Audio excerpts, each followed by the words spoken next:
So when I first came to China in 1994 to teach English, um, I my new employers, the bosses, took me out for dinner in the dining hall. This wasn't a fancy restaurant or anything, but there was so much food everywhere. I mean, they ordered 20 apps for the table and just a ton of main courses.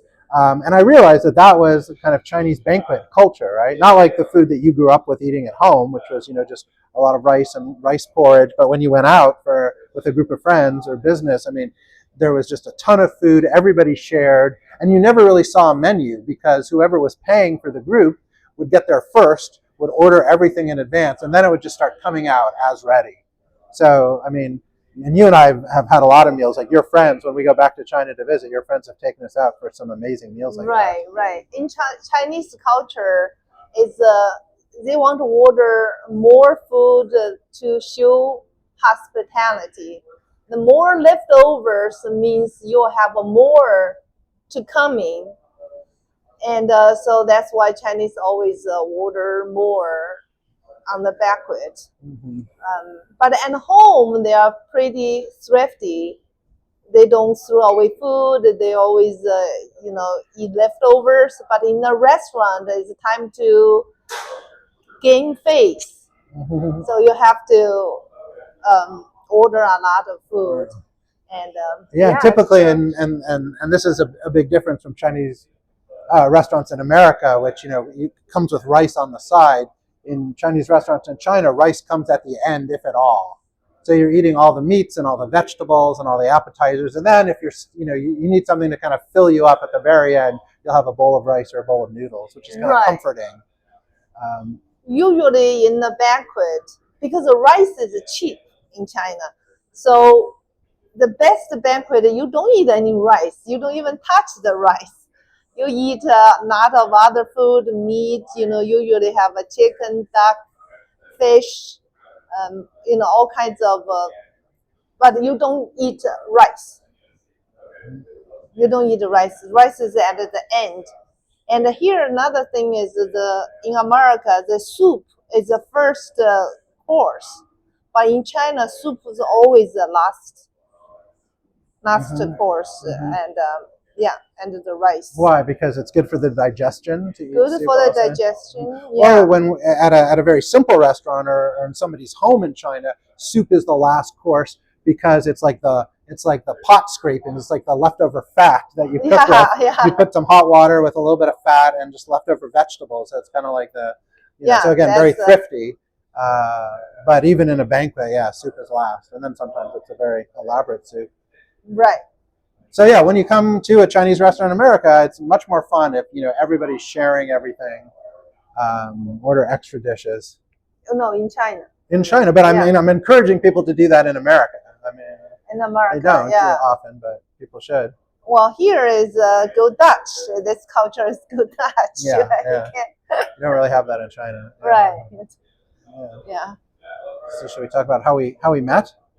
Yeah, how we first? Yeah. So I was teaching English in Chengdu, the capital of Sichuan province, and we met at a Christmas Eve party, which is weird because neither of us are Christian. You grew up atheist and I grew up Jewish, but there was a Christmas Eve party hosted by. Will you hand me that book over there? This is a good segue here. Good plug for good.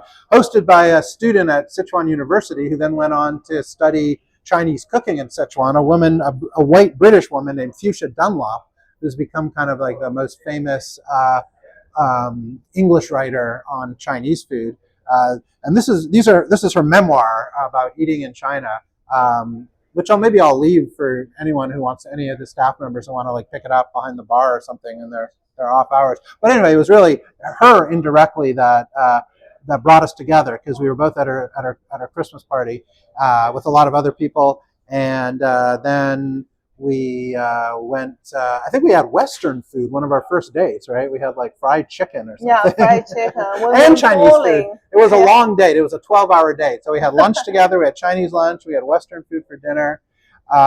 And then we traveled to Yunnan province in southwest China, which has some really interesting food, and including food of a lot of like ethnic minorities. And that's another, I think, important thing about understanding Chinese food, that, especially in like the borders of China, the far corners of China, the people there aren't ethnically Chinese. They have a different culture, and so their food is very different too. So there's a lot of really interesting minority food in China, which we enjoyed eating on vacation together. Right.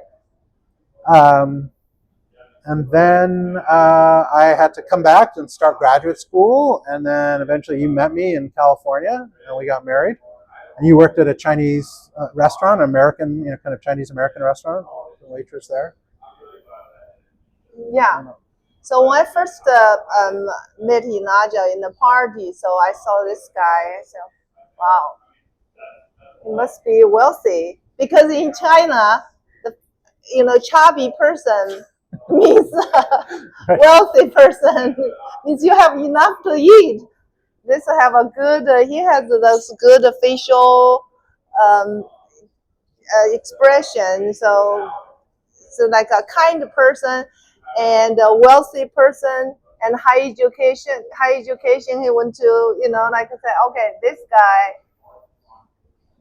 is good guy. I'm going to marry him.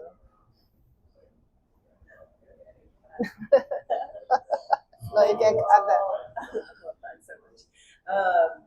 So then you came back and went to graduate school. Yep, in California. Which is Santa Barbara. Yep, University of California, Santa Barbara. Yeah, in religious studies, and then moved back to Toronto for a year or two, and then got a job here in Charleston. Been here ever since.